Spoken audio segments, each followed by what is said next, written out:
أعوذ بالله من الشيطان الرجيم بسم الله الرحمن الرحيم الحمد لله الذي أنزل على عبده الكتاب ولم يجعل له عوجا قيما لينذر بأسا شديدا من لدنه ويبشر المؤمنين الذين يعملون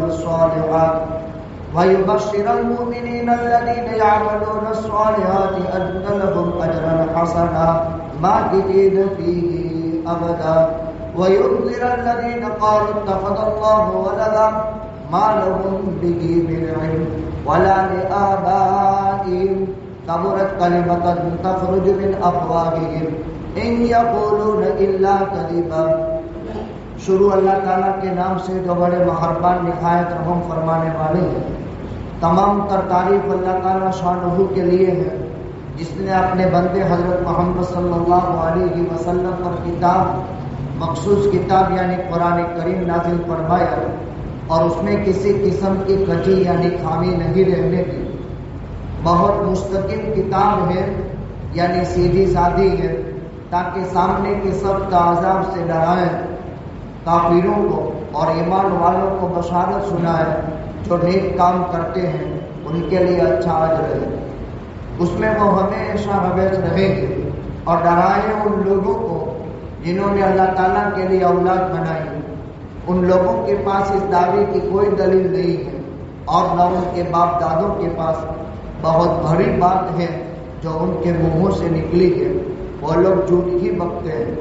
فَلَعَلَّكَ بَاخِعٌ نَفْسَكَ عَلَىٰ آثَارِهِمْ إِن لَّمْ يُؤْمِنُوا بِهَٰذَا الْحَدِيثِ أَسَفًا. اے نبی جی، شاید آپ اپنے آپ کو ان کے ایمان کی تمام میں ہلاک کر دیں اس بات سے کہ یہ لوگ ایمان کیوں نہیں لے آتے ہیں. إِنَّا جَعَلْنَا مَا عَلَى الْأَرْضِ زِينَةً لَهَا لِنَبْلُوَهُمْ أَيُّهُمْ أَحْسَنُ عَمَلًا. بے شک ہم نے زمین بھر کی چیزوں کو زمین کے لیے رونق بنایا تاکہ ہم لوگوں کو آزمائیں کہ اس زینت سے فائدہ اٹھا کر اللہ کی معرفت کا شرف کون حاصل کرتا ہے اور کون بغاوت کرتا ہے یعنی کون اچھا عمل کرتا ہے. وَإِنَّا لَجَاعِلُونَ مَا عَلَيْهَا صَعِيدًا جُرُزًا. اور بے شک ہم البتہ زمین بھر کی چیزوں کو زمین کے اوپر سے ہٹا کر کے چٹیل میدان بنا دیں گے. محترم حضرات، الحمدللہ ہماری اس مسجد میں تفسیر کا یہ 32واں سال ہے. 1992 میں افتتاح سے فراغت کے بعد اس مسجد میں ہم نے تفسیری سلسلے کا آغاز کیا. 2006 تک مختلف صورتوں کی تفسیر ہوتی رہی. 2007 کا رمضان تھا. اس وقت ایک نیک دل انسان کے خیال پر کہ میں بسم اللہ سے تفسیر شروع کر کے پورا قرآن سنانے کی کوشش کی جائے. اس مشورے کو قبول کر لیا گیا اور 2007 سے الحمدللہ بسم اللہ کی تھی. تو پہلا رمضان جس میں بسم اللہ پورے قرآن کا آغاز کرنے کے ارادے سے تفسیر شروع کی تھی وہ 2007 تھا اور مختلف صورتیں اس سے پہلے بالکل تفسیر کا آغاز 1992 سے ہوا تھا فراغت کے بعد. یہ 2022 ختم اور 2023 کا آغاز ہوا. تب بھی یہ 15 سال 16 سال ہو گئے الحمدللہ. پہلے سورہ یوسف سے آغاز کیا تھا، پھر سورہ کہف. اب چونکہ ترتیب پورے قرآن کی ہے اس لیے سورہ یوسف دوسری مرتبہ ہو گئی اور سورہ کہف بھی ترتیب قرآنی میں آ جانے کی وجہ سے ہم دوسری مرتبہ سن رہے ہیں اس مسجد میں. لیکن پورے قرآن کی ایک ساتھ تفسیر کرنے مقصود ہے، اس وجہ سے اس کو 2 مرتبہ ہم پڑھ رہے ہیں. سورہ کہف میں 110 آیتیں ہیں، 12 رکوع. ترتیب بھی تلاوت میں 18ویں نمبر پہ یعنی اس سے پہلے 17 صورتیں آ گئی اور نزول کے اعتبار سے 69ویں نمبر پہ. پورے قرآن میں 114 صورتیں تو تلاوت کی ترتیب کے اعتبار سے 18ویں نمبر پہ اور نزول کے اعتبار سے 69ویں نمبر پہ. اور یہ سورۃ الکہف مکی. 4 چیزیں آئی. ایک، آیتوں کی تعداد وہ 110، رکوعات اس سورت میں 12، ترتیب قرآنی میں تلاوت میں 18ویں نمبر پر اور نزول کے اعتبار سے 69ویں نمبر پر. ہر سورت کے بابت ابتدائی موٹی موٹی معلومات کا جاننا ضروری. یہ سورت مکی ہونے کا مطلب یہ ہے اللہ کے پیغمبر صلی اللہ علیہ وسلم نے اپنے عمر شریف کے 41ویں برس میں مکہ مکرمہ میں جب آغاز نبوت فرمایا تھا اور اعلان نبوت ہوا تھا، اس زمانے سے لے کر کے ہجرت تک جتنا قرآن اترا یہ 13 سال کا زمانہ ہے. اس 13 سال کے زمانے میں جو قرآن اترا ہے ان کو مکی صورتیں کہا جاتا ہے. پھر آقا نے اللہ کے حکم سے مکے سے مدینہ ہجرت کی ہے. یہ کل 10 سال کا زمانہ ہے تو ان صورتوں کو مدنی کہا جاتا ہے. 113 صورتوں میں سے 27 صورتیں مدنی اور 87 صورتیں 87 مکی اور 27 صورتیں مدنی. یہ مکی اور مدنی ہونے کا مطلب ہے. گویا کہ 13 سال کے ہجرت سے پہلے کے دور میں 87 صورتیں 80 اور 60 اتر چکی تھی. ان میں کی ایک صورت 69ویں نمبر پر جو اتری وہ سورۃ الکہف. یہ تو مکی اور مدنی ہونے کا مطلب ہے.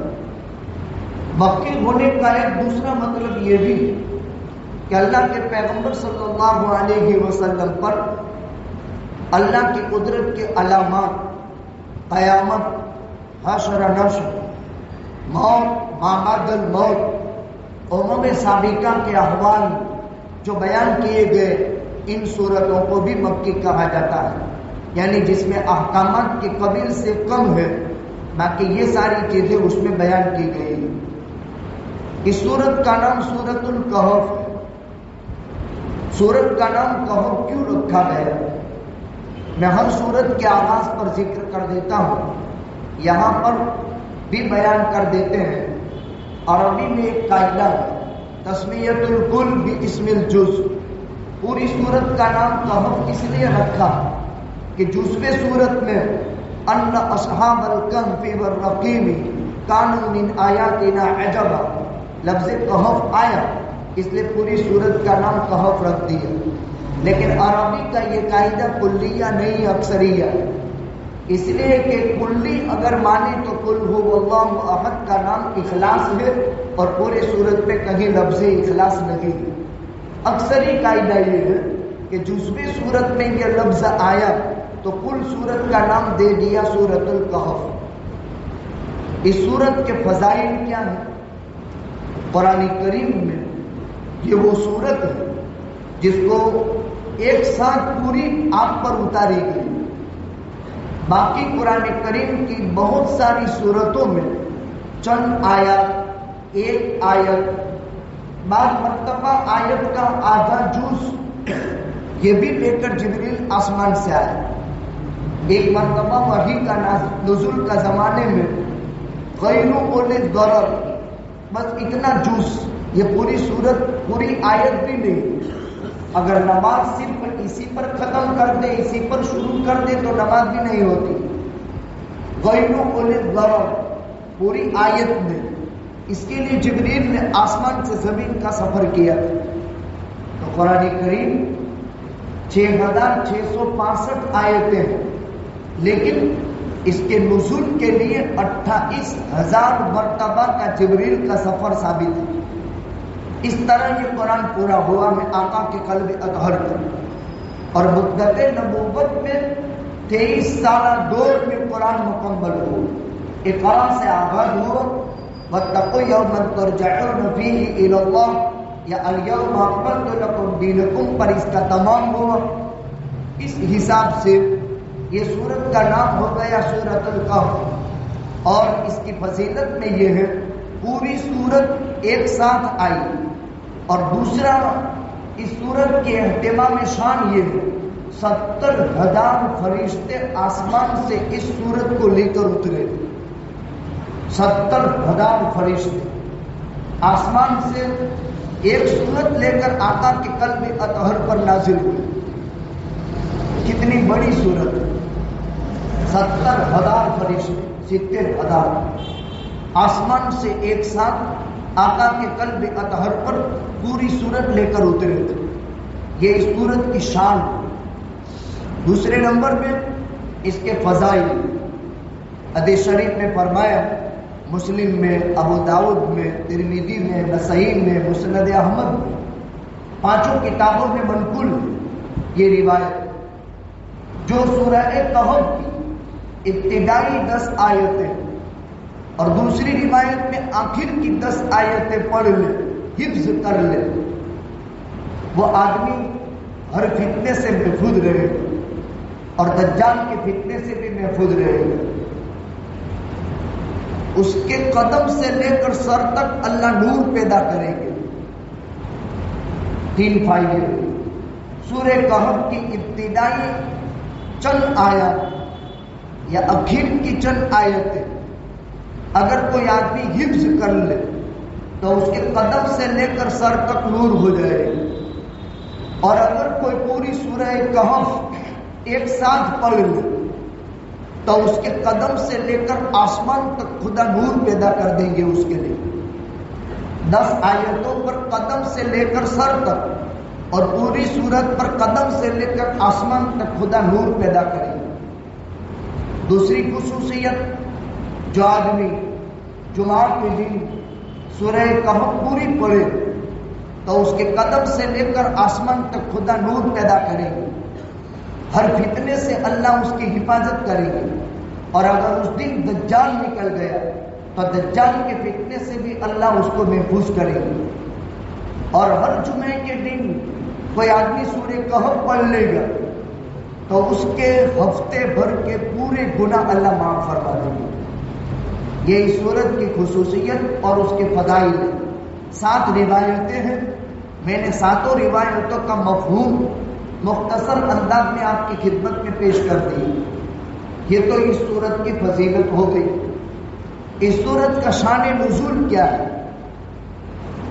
شان نزول یا پس منظر اس کو کہتے ہیں، کبھی ہوئی زمین پر کوئی واقعہ رونما ہوتا ہے اور اس پر اللہ اپنا حکم اتارتے ہیں، اور کبھی بغیر واقعہ پیدا کیے گئے اللہ حکم اتار دیتے ہیں۔ اس کو شان نزول کہتے ہیں۔ اس سورت کا شان نزول کیا ہوا؟ اللہ کے پیغمبر صلی اللہ علیہ وسلم نے مکہ مکرمہ میں اعلان نبوت کیا اور آپ نے دعوت کا سلسلہ شروع کیا۔ یا ایھا الناس قولوا لا الہ الا اللہ تفلحوا۔ یہ آپ کا زمانہ ہے، دعوت ہے۔ اب مکہ کے مشرک لوگ باپ دادا کے دھرم پر تھے، باپ دادا جو کرتے تھے وہ کرتے رہے، آبائی مذہب۔ آج بھی دنیا میں بڑے کئی لوگ ہیں جو آبائی مذہب پر ہیں۔ مذاہب کی بات کی جائے تو دنیا میں اسلام کے علاوہ کوئی مذہب نہیں، اس لیے کہ اسلام اللہ کا اتارا ہوا ہے اور باقی سب انسانوں کے بنائے ہوئے مذاہب۔ ہر مذہب کی ابتدا، اس کا آغاز کسی انسان پر ہے، اور اسلام واحد وہ مذہب ہے جو اللہ کی طرف سے اتارا گیا ہے، اس لیے اسلام کے علاوہ کوئی مذہب نہیں۔ اللہ سبحانہ و تعالی نے مکہ مکرمہ میں آقا کو جب اعلان نبوت ہوا تو مکہ کے مشرک اپنے باپ دادا کے دھرم پر تھے، ان کو یہ چیز نہیں لگی، مخالف ہوئی، مقابلہ کیا۔ کوئی کہتا تھا کہ محمد صلی اللہ علیہ وسلم جادوگر، کوئی کہتا تھا کہ آپ شاعر ہیں، کوئی کہتا تھا کہ آپ کاہن ہیں، کوئی کہتا تھا کہ آپ مجنون ہیں۔ بہت تکلیف دی گئی، زبان سے تکلیف، عمل سے تکلیف، آپ کو تکلیف، صحابہ کو تکلیف، متعلقین کو تکلیف، رشتہ داروں کو تکلیف.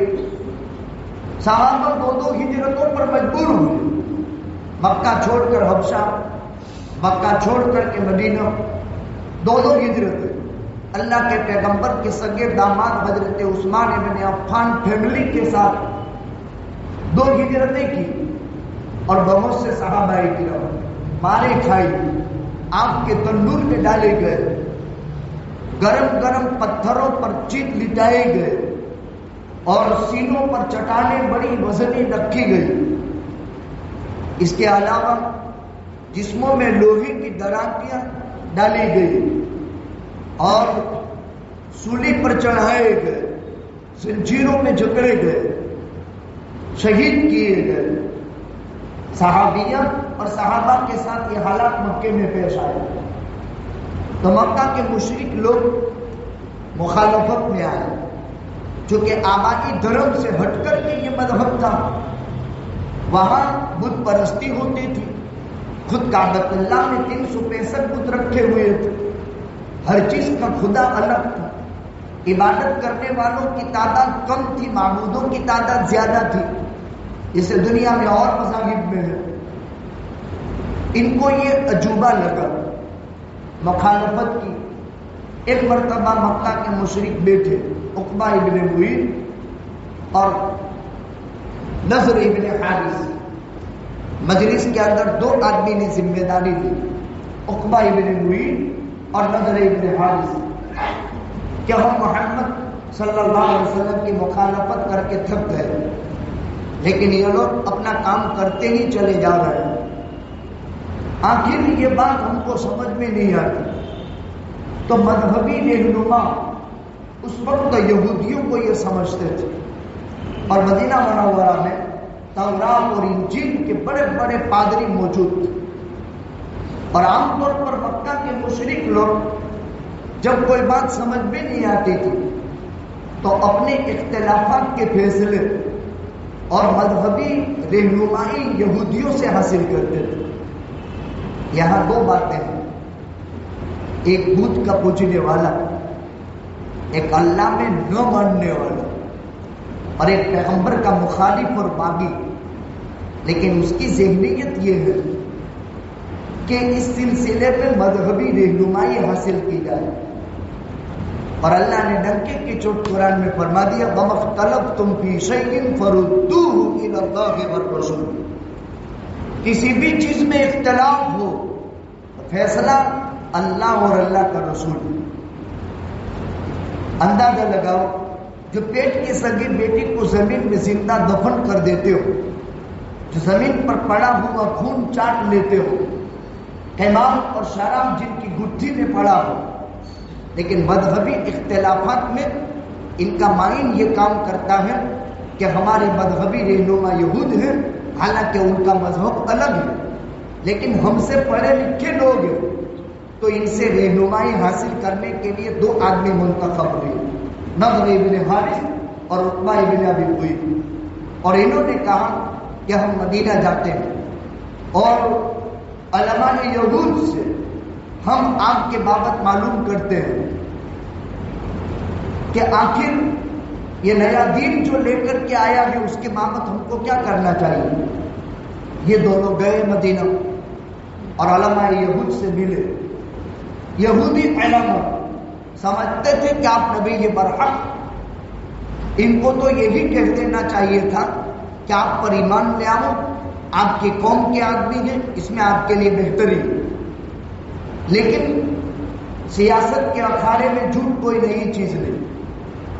اپنی چودراہٹ باقی رکھنے کے لیے انہوں نے فیصلہ کن بات جو تھی اس سے دل چراتے ہوئے ایک تجویز پاس کی کہ دیکھو، ان سے 3 سوال کرو، اگر 3 سوالات کا جواب آپ یہ دے دیتا ہے تو یہ نبی برحق ہے، ان کی بات مان لینا.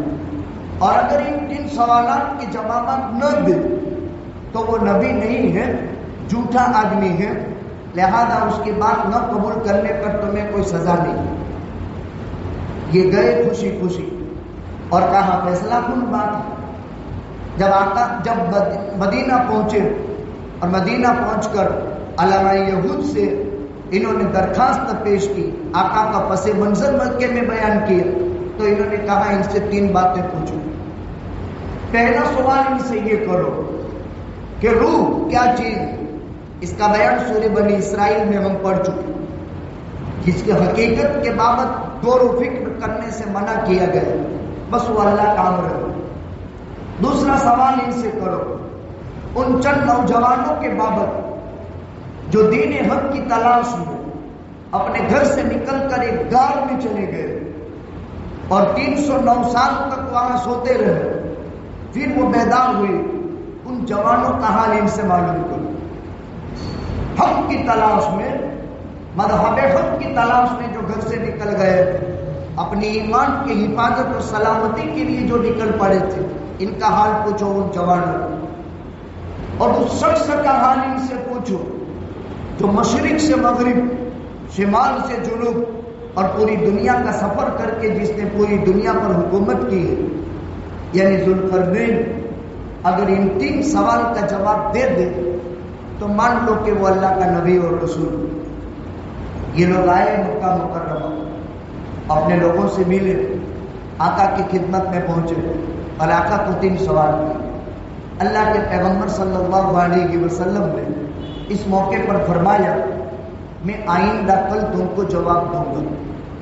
بات سمجھ، میں آئندہ کل تم کو جواب دوں گا، کل آنے والی ہے۔ آقا کے ذہن میں یہ بات ہے کہ وحی اتر رہی ہے، نزول وحی کا زمانہ تھا، وحی اترتی رہتی تھی۔ آقا کا خیال یہ تھا کہ جبریل سے سوالات رکھوں گا اور اللہ تعالیٰ شانہ کی طرف سے حکم آئے گا تو جواب دے دوں گا۔ کل آ گئی، کل آتے دیر نہیں لگتی۔ پچھلا رمضان ابھی گزرا تھا، رمضان آ گیا، 2 روزے ہو رہے ہیں، وقت گزرتے ہوئے دیر نہیں لگتی۔ قرب قیامت، ٹائم میں سے برکت ختم کر دی جائے گی، یہ قیامت کی نشانی ہے، ٹائم میں برکت نہیں رہے گی۔ کل آتے ہوئے دیر نہیں لگی، لیکن جبریل وحی لے کر نہیں آئے، وعدہ ختم ہو گیا۔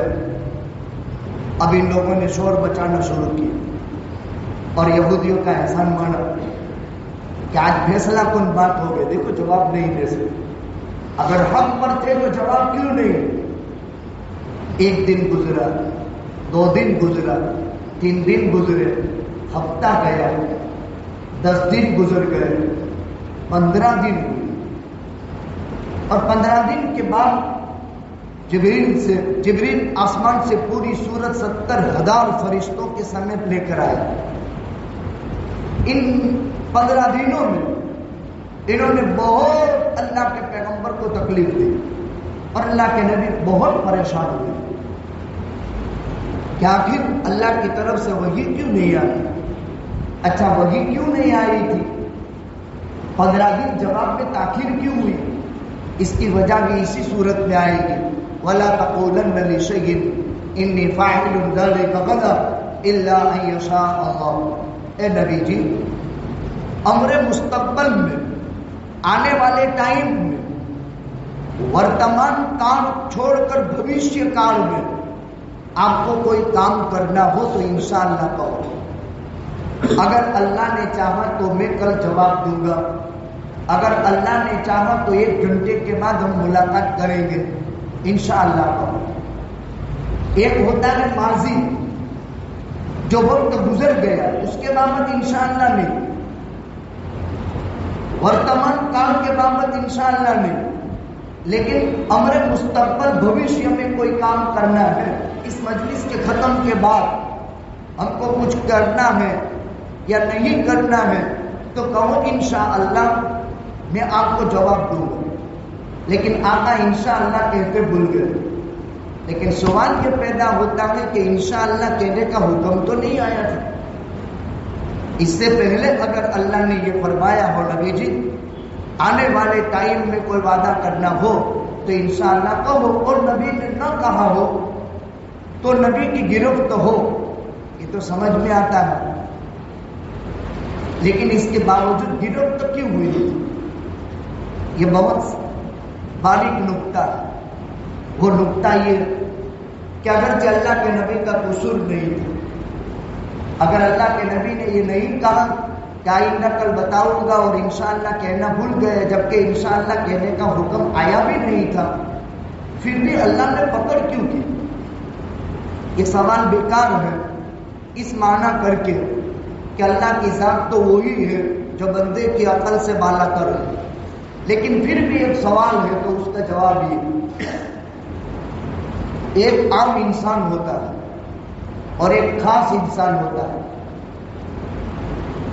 جیسے ایک عالم ہے غیر عالم ہے، وہ شرٹ بھی پہن لے لیکن عالم نہیں پہن سکتا، اس طرح ایک خاص برگزیدہ ذات ہوتی ہے نبی کی، اور ایک عام انسان امتی ہوتا ہے۔ نبی 24 گھنٹے جاگتے اور سوتے، ایک سیکنڈ کے لیے بھی، ایک لمحے کے لیے بھی، ایک سانس کے لیے بھی اللہ سے بے خبر نہیں ہو سکتا ہے۔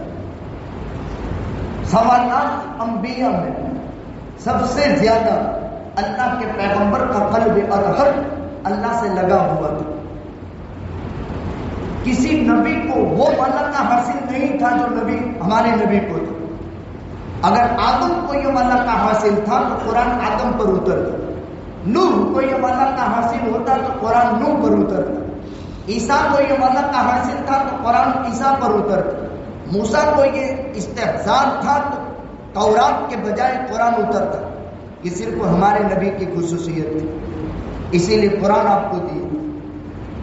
اللہ کا ایک نبی سے عشق کا تعلق ہوتا ہے، اور نبی کا اللہ سے ایک محبت کا تعلق ہوتا ہے، اور عاشق اور معشوق میں معشوق اپنے عاشق سے تھوڑی سی دیر کے لیے بھی غائب رہے تو معشوق اس کو برداشت نہیں کر سکتا ہے۔ تو عشق کا معاملہ تھا اور محبت کا معاملہ تھا، تو اللہ نے یہ پسند نہیں کیا کہ میرے نبی کو اگرچہ میں نے حکم تو نہیں دیا تھا کہ انشاءاللہ کہہ لیا کرو، لیکن عشق اور محبت میں نبی اور اللہ سے بڑا کوئی داخلہ ہے ہی نہیں، تو پھر تھوڑی سی دیر کے لیے بھی استحضار کیوں غائب رہا؟ تھوڑی سی دیر کے لیے بھی استحضار کیوں مخفی رہا؟ اس کو اللہ نے پسند نہیں کیا۔ بس اللہ کو یہ چیز پسند نہیں آئی، اس لیے اللہ تعالیٰ نے محبوبانہ تنبیہ نازل فرمائی، کہہ رہا بھی خبردار، آئندہ کسی کام کے کرنے یا نہ کرنے کے سلسلے میں تم کو وعدہ کرنا ہے تو انشاءاللہ کہہ لیا کرو۔ پھر آپ نے 15 دن کے بعد پوری سورت جب آپ پر نازل ہوئی تو پوری سورت شریفہ پڑھ کر کے ان کی باتوں کا جواب دیا۔ اس کو شان نزول کہا جاتا ہے۔ ابتدائی چند باتیں میں نے ذکر کر دی، آئندہ کل سے انشاءاللہ مضمون تلاوت یعنی مضمون آیت ذکر کیا جائے گا۔ اللہ سبحانہ و تعالی کئی سالوں سے ہم استقامت کے ساتھ اس تفسیری حلقے میں جو شامل رہے ہیں، اللہ سبحانہ و تعالی خوب صحت، عافیت، تندرستی، سلامتی اور خوب برکات اور عافیت کا معاملہ فرمائے۔ ہمیں بھی ایک شوق پیدا ہوتا ہے اور دل میں ایک خوشی ہوتی ہے کہ چلو سال میں ایک موقع ملتا ہے۔ اس وجہ سے تقاضے بہت سارے ہوتے ہیں ملک بیرون ملک کے بھی، لیکن ہماری طبیعت دوسرے حضرات سے کچھ ہٹ کر کے ہے کہ جس قوم میں رہ کر کے علم حاصل کیا اسی قوم میں رہ کر کے علمی خدمات انجام دینی چاہیے۔ اس لیے لمبے سفروں کے باوجود بھی ہم آغاز رمضان سے پہلے ہی اس کی تیاری کر لیتے ہیں، اور الحمدللہ آپ حضرات خلوص دل اور پاکیزہ نیتوں کے جذبات کے ساتھ اس کو سنتے ہیں۔ اس میں لکھی ہوئی تاریخ تھی تو مجھے اندازہ ہوا کہ 2007 میں پہلا بسم اللہ شروع کیا اور یہ 2023 چلتا ہے، اس حساب سے یہ 18ویں سورت ہے، اور بسم اللہ سے شروع کرتے ہوئے اس کو 16واں سال ہو گئے، یعنی 16-17 سال، اور اگلے 14-15 سال فراغت کے بعد سے وہ مختلف صورتوں کی، اس حساب سے یہ 32 سال کا سلسلہ ہے۔